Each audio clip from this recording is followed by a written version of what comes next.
নমস্কার, আদাব, আসসালামু আলাইকুম। কেমন আছেন সবাই? আজকে আমি বলিউডের লাপাত্তা লেডিস মুভিটি সংক্ষেপে বিশ্লেষণ করব। সবাই শেষ পর্যন্ত পাশে থাকবেন। ধন্যবাদ। কিরণ রাওয়ের সর্বশেষ চলচ্চিত্র লাপাত্তা লেডিস দর্শকদের আবেগের এক রোলার কোস্টার রাইডে নিয়ে গিয়েছে। এই চলচ্চিত্র নির্মাতা ববলের গল্পের সাথে সামাজিক রীতিনীতি এবং লিঙ্গ ভূমিকার গভীর বিশ্লেষণ বুনেছেন। আমির খান এই প্রকল্পটি সমর্থন করেছেন এবং 1 মার্চ সিনেমার প্রিমিয়ার হয়, যা দর্শকদের মধ্যে প্রচুর সাড়া ফেলেছে এর অনন্য গল্প বলার শৈলী এবং উচ্চ কিন্তু সূক্ষ্ম সামাজিক মন্তব্যের জন্য। লাপাত্তা লেডিস ছবির কাহিনী শুরু হয়েছে কল্পিত রাজ্য নির্মল প্রদেশের হৃদয়ে। 2001 সালে ফিরে গিয়ে এই চলচ্চিত্র ববলের জগতে ডুব দেয়। তখন মোবাইল ফোন ছিল বিলাসিতা এবং ট্রেনগুলি প্রায়ই থামত।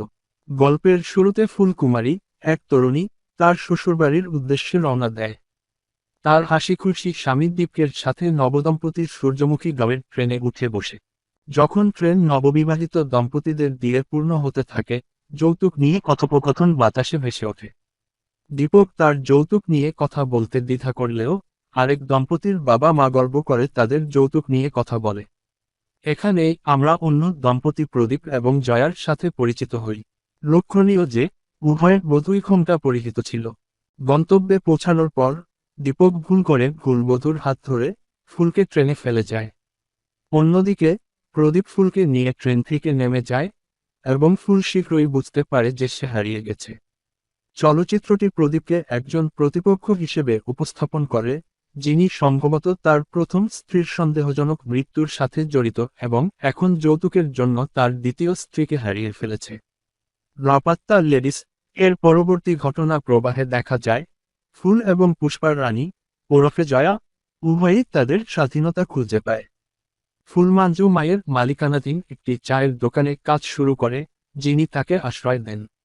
এদিকে পুষ্পার রানী বিয়ের আগে তার স্বপ্ন ছিল জৈব চাষাবাদ নিয়ে পড়াশোনা করার, তাই সে দেরাদুনে পালানোর পরিকল্পনা করে। এরই মধ্যে দুর্নীতিগ্রস্ত পুলিশ কর্মকর্তা শ্যাম মনোহর ফুলকে খুঁজে পাওয়ার চেয়ে জয়ার প্রতারণা ধরতে বেশি মনোযোগী।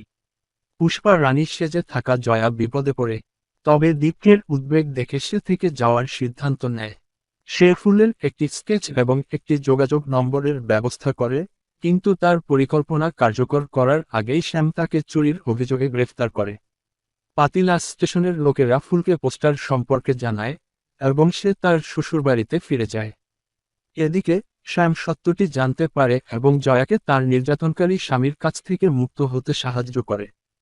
শেষে লাপাত্তা লেডিস আবেগময় এক পরিসমাপ্তিতে পৌঁছায়। ফুল দীপকের সাথে পুনরায় মিলিত হয় এবং জয়া তার স্বপ্ন পূরণের জন্য দেরাদুনের পথে রওনা দেয়। উভয় নারী তাদের নিজস্ব উপায়ে স্বাধীনতা খুঁজে পায়।